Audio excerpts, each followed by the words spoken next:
kuryama no kubyuka n'imbabazi z'Uwiteka bene data, igitondo cyiza kandi cy'umugisha cyangwa se igicamunsi cyiza bivanye naho buri wese aherereye ku migabane itandukanye y'isi. Mwese mwemeye kwifatanya natwe gusangira ifunguro ry'umunsi kandi rya buri gitondo. Insanganyamatsiko ya none ku wa 16 Kamena mwaka wa 2025 ku wa mbere iragira iti ntukishuke ko uzi ubwenge, ntukishuke ko uzi ubwenge.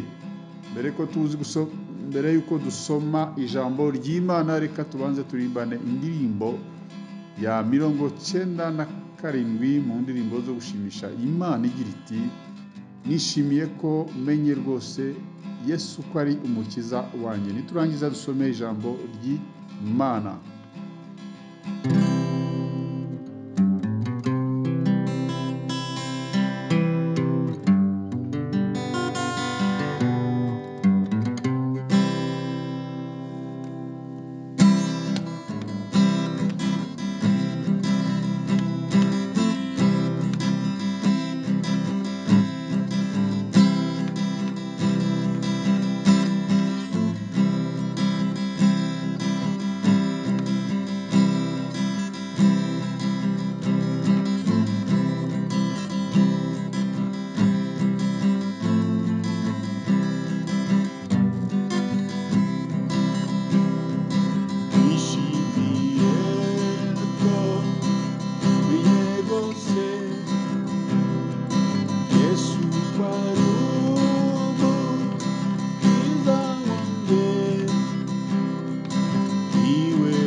Haleluya, haleluya, haleluya, haleluya.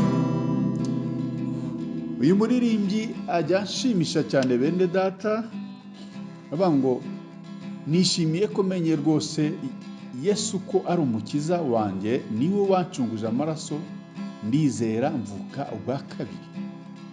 Igitero kiravuga ngo yambwiye ko ndi umunyabyaha, ndihana, ndizera, arankiza, n'ibyo ndirimba n'ibyo mvuga shima umukiza ubudasiba. Gatatu ruvuga ngo sinkiri uwanjye arantegeka, mpiriwe nuko mba muri we, njya ntegereza ibyiza bindi nzagirirwa n'urukundo rwe. Arakomeza aravuga ngo kubimenya ni kwiza rwose, ndi uwa Yesu sinshidikanya, ushobora byose arandinda, nkimwizeye ntawamunyaga. Amen. Reka dusome ijambo ry'Imana twihuse hano bene data. Urwandiko rwa mbere Pawulo yandikiye Abakorinto ibice ni 3 umurongo wa 18 tugeze kuri 23. Aravuga ngo ntihakagire umuntu wishuka, umuntu wese wo muri mwe yibwira ko ari umunyabwenge ku by'iki gihe, abe umuswa kugira ngo abone uko aba umunyabwenge nyakuri.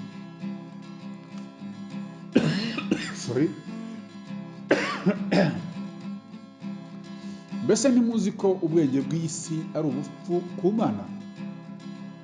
Ubwo byanditswe ngo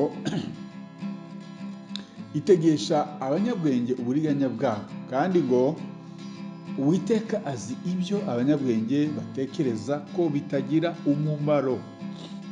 Nuko ntihakagire umuntu wirata abantu, kuko byose ari ibyanyu, naho yaba Pawulo cyangwa Apolo cyangwa Kefa cyangwa isi cyangwa ubugingo cyangwa urupfu cyangwa ibiriho cyangwa ibizaba, byose ni ibyanyu, namwe muri aba Kristo, Kristo nawe ni uw'Imana.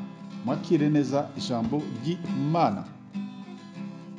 Iyo umuntu ari muzima, yariye neza, atekereza neza,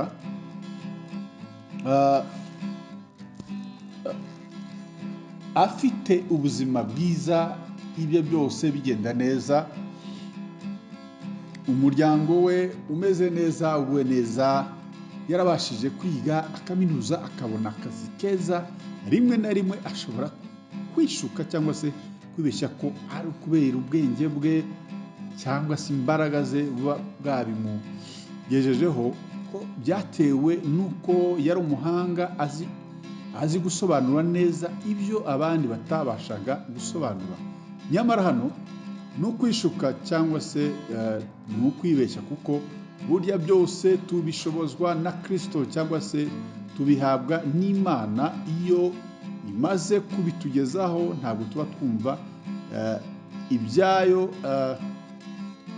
Iyo imaze kubitugezaho, rimwe na rimwe hari abo bacumva ko ibyayo biba ntacyo biba bikibarebaho cyangwa se batabyitayeho.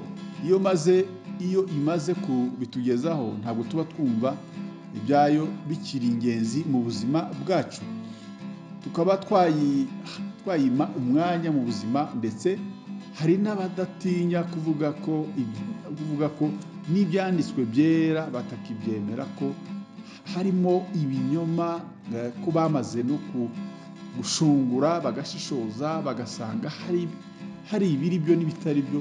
Icyo umuntu yabibutsa hano ni uko Bibiliya cyangwa se ijambo ry'Imana ari ukuri, ni ubuhanuzi butavangiye, butazigera buhinduka, haba none haba cyangwa se no mu gihe kizaza.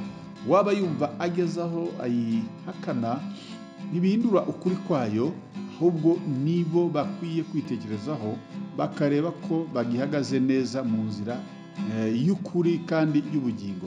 Twasomye mu rwandiko rwa mbere Pawulo yandikiye Abakorinto ibice 3:18 kugeza kuri 22, hatubwiye ati ntihakagire umuntu wishuka, umuntu wese wo muri mwe niyibwira ko ari umunyabwenge ku by'iki gihe, abe umuswa kugira ngo abone uko aba umunyabwenge nyakuri.